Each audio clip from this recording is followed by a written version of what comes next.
எல்லோருக்கும் வணக்கம்.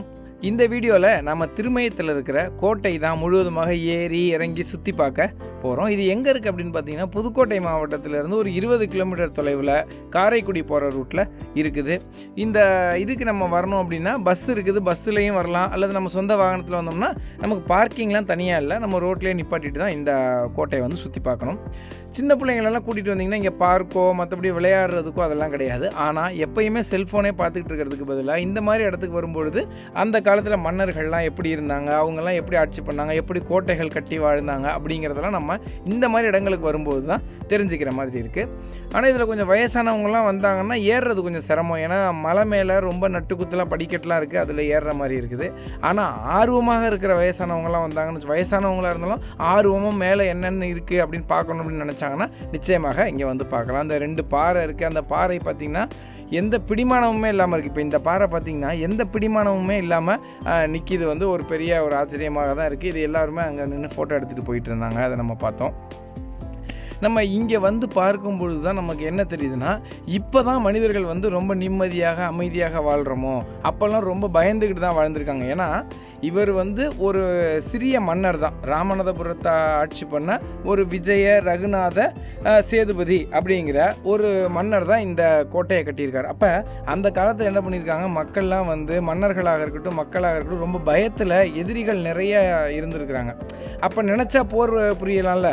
நீங்கள் பக்கத்தில் இருக்கிற ஊரை கைப்பற்றணும்னா உடனே நீங்கள் ஒரு படை எடுத்துகிட்டு போய் நீங்கள் அவங்கள கைப்பற்றிக்கலாம். அப்போ என்ன பண்ணணும், நம்ம ஊரை நம்மளுடைய தேசத்தை நம்ம எல்லையை பாதுகாப்பாக வச்சுருக்கணும்னு எல்லாருமே இந்த மாதிரி கோட்டைகள் கட்டி அதில் வந்து தூர பார்வைக்கு அந்த லென்ஸ் மாதிரிலாம் வச்சு பாதுகாத்துக்கிட்டு இருந்திருக்காங்க அப்படின்னு நமக்கு தெரியுது. இது வந்து மேலே பீரங்கி வச்சுருந்துருக்குறாங்க, அல்லது அந்த தொலைநோக்கி, அதாவது தூரமாக யாராச்சும் வர்றாங்களான்னு பார்க்குறதுக்காக இங்கே வச்சுருந்ததாக சொல்கிறாங்க. இப்போ வந்து ஒரு நினைவு சின்னம் அப்படிங்கிற மாதிரி ஒரு பீரங்கி மாதிரி இந்த இடத்துல வச்சுருந்துருக்காங்க. முதல்ல பார்த்திங்கன்னா இந்த கோட்டையை சுற்றிலுமே அகழிகள் இருக்கும். அகழிகள் அப்படின்னா அந்த கோட்டையை சுற்றியும் ஒரு 10 அடி அகலத்துக்கு 15 அடி அகலத்துக்கு ஒரு வாய்க்கால் மாதிரி வெட்டியிருப்பாங்க. அதுக்குள்ளே முழுசுமாக தண்ணி ஊற்றிருப்பாங்க. அதுக்குள்ளே முதலைகள், பாம்புகள், விஷ பூச்சிகளெல்லாம் அதுக்குள்ளே விட்டுருப்பாங்க. யாராச்சும் எதிரிகள் வந்தாலும் அந்த அகழியை கடந்து தான் வரணும். அப்போ அந்த அகழிக்குள்ளே இறங்கினாங்கனாலே முதலைகிட்ட மாட்டணும், இல்லை ஏதாச்சும் விஷ பாம்புகள் இருக்கும். அதனால ரொம்ப கவனமாக இந்த எதிரிகள்லாம் வந்தாங்கனால அதை தப்பிச்சுக்கலாம் அப்படிங்கிறதுக்காக இதெல்லாம் கட்டி வச்சுருக்காங்க. இது வந்து இந்த திருமயம் கோட்டையோட அமைப்பாக இருக்குது.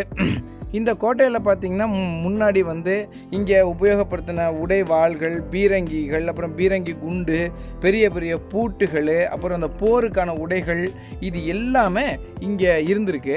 ஆனால் இப்போ என்ன பண்ணிட்டாங்கன்னா அதெல்லாம் வந்து பார்க்க வர்ற டூரிஸ்ட்டு என்ன பண்ணுறாங்க, அதெல்லாம் சேதப்படுத்துகிறாங்கன்னு அதை எல்லாமே கொண்டு போய் புதுக்கோட்டை மியூசியத்தில் வச்சுட்டாங்களாம். நம்ம வேணும்னா நம்ம போய் புதுக்கோட்டை மியூசியத்தில் பார்த்துக்கலாம். இப்போ நம்ம எங்கே போகிறோம் அப்படின்னு பார்த்தீங்கன்னா, நீங்கள் மேலே ஏறி இறங்கினோடனே சைடில் வந்து லெஃப்ட் சைடு வந்து ஒரு படிக்கட்டு உள்ளே போகுது. அதுக்குள்ளே போனீங்கன்னா ஒரு குகை இருக்குது. அந்த குகையில் ஒரு சிவலிங்கம் இருக்குது, ரொம்ப அருமையாக இருக்குது. அப்போ வந்து அந்த விஜய ரகுநாத சேதுபதிங்கிறவர் வந்து வணங்குறதுக்காக இந்த சிலைகளை ஏற்படுத்தி வச்சுருக்கிறாருன்னு சொன்னாங்க. இன்னும் சிலர் என்ன சொன்னாங்கன்னா, அந்த காலத்தில் முனிவர்கள் ஞானிகள்லாம் வந்தாங்கன்னா இந்த குகைக்குள்ளே போய் அமர்ந்து அவங்க தவத்தில் இருந்தாங்க, அவங்க மெய்ஞானம் அடைஞ்சாங்க அப்படின்னு சொல்கிறாங்க. வாங்க இந்த குகைக்குள்ளே வந்து நம்ம அமைதியாக இந்த சிவலிங்கத்தை பார்த்துட்டு அடுத்த இடத்துக்கு போகலாம்.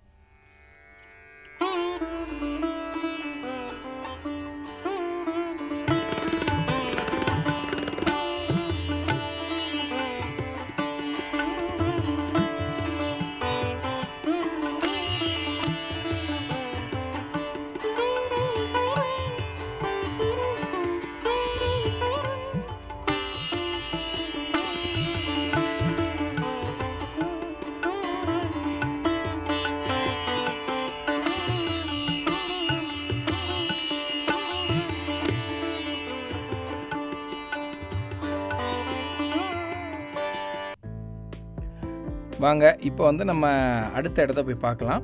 அந்த குகை இருந்துச்சு, அதுக்கு நேராக இன்னொரு படிக்கட்டு மேலே போகுது. அந்த படிக்கட்டில் மேலே போனீங்கன்னா அங்கேருந்து அந்த குகைக்குள்ளே இருக்கிற சிவனை அந்த லிங்கத்தை வந்து நம்ம நேரடியாக பார்க்குற மாதிரி ஒரு அமைப்பு இருக்குது. அதில் போய் நம்ம இப்போ பார்க்கலாம். அந்த காலத்தில் ராஜாக்கள் இருந்தாங்க, இந்த மாதிரி மன்னர்கள் இருந்தாங்க. அவங்களாம் ரொம்ப எதிரிகள்கிட்ட தப்பிச்சுக்கிறதுக்கு இந்த மாதிரி கோட்டைகள் அமைத்து அந்த கோட்டைகளுக்குள்ளே வாழ்ந்திருக்காங்க. ஆனாலும் அந்த கோட்டைகளுக்குள்ளும் இந்த கடவுள் பக்தியிலையும் வழிபாட்டிலையும் அவங்கெல்லாம் வந்து ரொம்ப ஆர்வமாகவும் தீவிரமாகவும் இருந்திருக்காங்க அப்படிங்கிறத நம்ம பார்க்க முடியுது. எந்த ஊருக்கு நீங்கள் போனீங்கனாலும் அவங்க கடவுள் வழிபாட்டில் ரொம்ப ஈடுபாடாக எல்லா மன்னர்களுமே இருந்திருக்கிறாங்க. எல்லா முனிவர்களுக்கும் எல்லா ஞானிகளுக்கும் உரிய மரியாதை கொடுத்து அவங்கள வந்து அவங்க ஆட்சி பண்ணியிருக்காங்க அப்படிங்கிறத நம்ம பார்க்க முடியுது.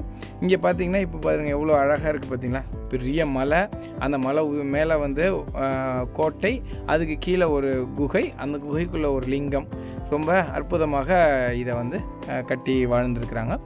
இந்த மொத்தம் இந்த கோட்டையோட பரப்பளவு, இந்த விஜய ரகுநாத தொண்டைமான் இந்த கோட்டை அமைச்சர்களோட மொத்த பரப்பளவு 40 ஏக்கர் அப்படின்னு சொல்கிறாங்க. அவ்வளோ பெரிய கோட்டை அமைத்து அந்த மன்னர் வந்து ராமநாதபுரத்து மன்னர் வந்து இங்கே வாழ்ந்திருக்காரு, ஆட்சி பண்ணியிருக்காரு அப்படின்னு சொன்னாங்க.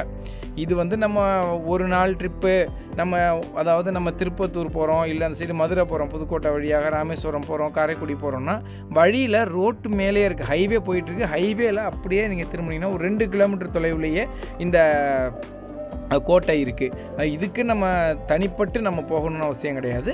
நம்ம போகிற வழியில் நிப்பாட்டிட்டு இந்த கோட்டையில் போயிட்டு இதெல்லாம் பார்த்து ரசிச்சுட்டு எல்லாத்தையும் நம்ம திரும்ப போகலாம்.